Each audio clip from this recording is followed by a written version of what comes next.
6h35, agora tem uma outra notícia para você do IPTU, aquele imposto que você paga todos os anos aí, que chega na sua casa, você que faz locação também recebe esse carnê, tem que arcar com este custo. Pois então, uma decisão do Supremo Tribunal Federal disse que os municípios não podem cobrar o IPTU com base na área do imóvel, o tamanho do imóvel. O STF reafirmou que o imposto deve considerar o valor do imóvel e que alíquotas diferentes podem ser aplicadas de acordo com a localização e o uso desse imóvel. Deixa eu conversar com o Paulo Ricardo Sobral, que vai nos explicar exatamente o que isso significa na prática, porque são alguns termos mais técnicos, né, Sobral? Se você puder traduzir tudo isso para a gente de forma clara, como sempre faz.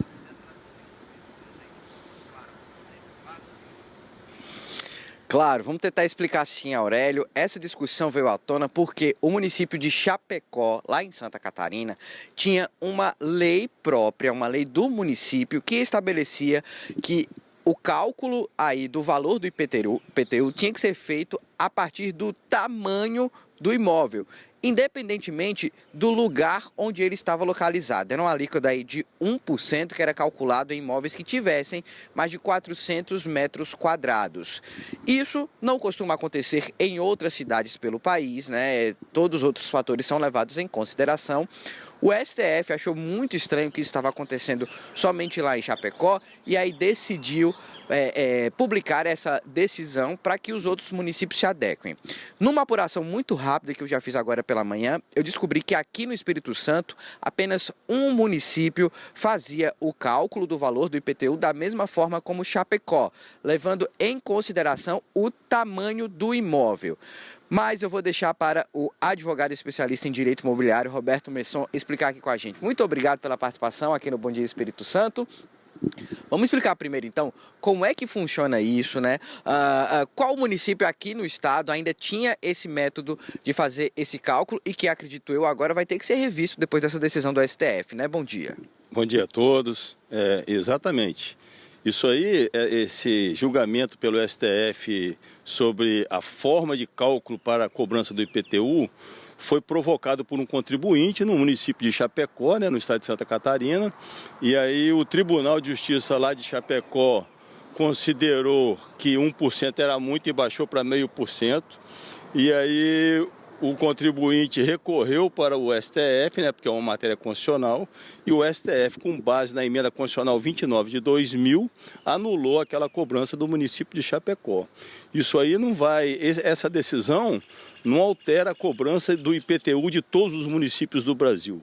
Somente aqueles municípios que não cumprem os critérios de avaliação constantes da emenda constitucional 29 de 2000, que estabelece que o IPTU tem que ser calculado com base na localização do imóvel, no uso. Por exemplo, o imóvel comercial não tem o mesmo valor do residencial. O imóvel no centro da cidade não tem o mesmo valor de um na Praia do Canto. Então, esses critérios têm que ser avaliados para que o município passe a cobrar o IPTU com base nos critérios estabelecidos pela emenda constitucional 29 de 2000. Qual aqui no Espírito Santo ainda tem ainda tinha esse tipo de métrica? Aqui no Espírito Santo, o único município que eu sei que cobra pela metragem, mas somente as áreas cruas, né, os terrenos e não as residências, é o município de Domingos Martins, que, pelo que eu vi ontem, eles já estão revendo essa forma de cobrança para adequar à emenda constitucional 29 de 2000. Então vamos, com base nessa emenda constitucional, vamos dizer quais são os critérios que são levados em consideração aí para esse cálculo do IPTU. A gente explica cada um como funciona, por favor. O critério é o uso, né, a localização e o valor. Então, por exemplo, um imóvel residencial, por exemplo, no centro da cidade, ele não tem o mesmo valor que um imóvel residencial na Praia do Canto, né? Por exemplo, o uso, se ele é residência ou comércio. Então, essas diferenciações de localização e uso é que fazem com que a progressividade do IPTU seja diferente, né? No centro da cidade é um valor, na Praia do Canto é outro, em Bento Ferreira é outro. Então, os critérios são esses, uso, localização e valor. Quando a gente fala valor, é porque a porcentagem também é calculada em cima do que aquele imóvel está valendo? Exatamente, é o valor real do imóvel. Hoje, antigamente você tinha o valor venal, né? Então hoje todos os tributos e impostos, como ITBI, IPTU, são calculados em cima do valor real e não de um valor subjetivo, né? É importante a gente explicar também, advogado, que quando existe uma decisão por parte do Supremo Tribunal Federal, ela é expandida, ela é estendida a todo o entendimento jurídico do Brasil, né? É mais ou menos por aí, né? Quando o STF decide, por exemplo, matéria constitucional, que é o caso do IPTU, né, que é regulamentado pela emenda constitucional 29, então os municípios que não cumprem aqueles critérios estabelecidos pela emenda constitucional, eles devem passar a cumprir, porque senão o judiciário fica sobrecarregado de ações, né, desnecessárias, porque vai chegar lá em cima e vai mudar tudo da mesma forma, vai voltar a obedecer os critérios da emenda constitucional. A gente tem uma pergunta que foi enviada por telespectador. Aurélio Pricieli, podem ficar à vontade. Paulo Ricardo, chegou uma pergunta aqui pra gente, ó. Quem mandou foi o Fabrício. Ele, na verdade, fez um comentário, né? Ele disse assim, olha, meu IPTU mais que dobrou de um ano para o outro devido à cobertura na laje. Um absurdo. Então, a gente queria perguntar para o nosso especialista aí se isso é comum, se é normal realmente que isso aconteça.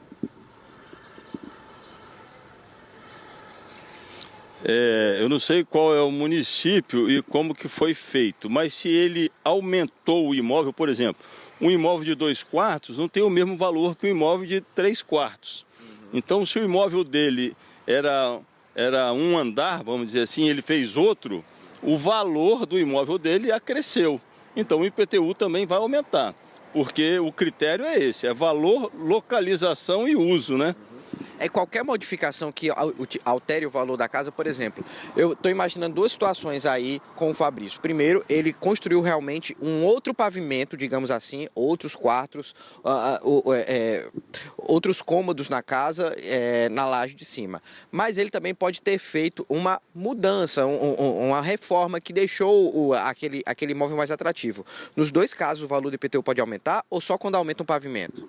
Não, é quando aumenta o valor. O critério da emenda constitucional é valor, localização e uso, entendeu? Então, se ele aumentou o valor do imóvel dele, ele tinha um imóvel que era uma casa linear, né, um plano só. Então, ele fez um segundo andar e aumentou quarto, banheiro e tal. Então, o valor do imóvel dele aumentou.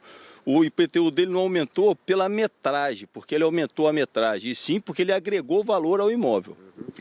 Muito obrigado pelas explicações. Nós conversamos com o Roberto Messon, que é advogado especialista em direito imobiliário, e ajudou a gente a entender, né, essa decisão do STF, né, que na verdade para a maioria dos municípios aqui do Espírito Santo não modifica nada, né, apenas o de Domingos Martins que vai precisar rever aí esse cálculo do IPTU, que não deve ser feito apenas pelo tamanho do imóvel, mas também levar em consideração outros fatores, como por exemplo a localização, o uso e o valor ali do imóvel. Aurélio Pricieli. Muito obrigado, Paulo Ricardo Sobral, e também ao nosso entrevistado pelos esclarecimentos, nos ajudando a entender esta regra.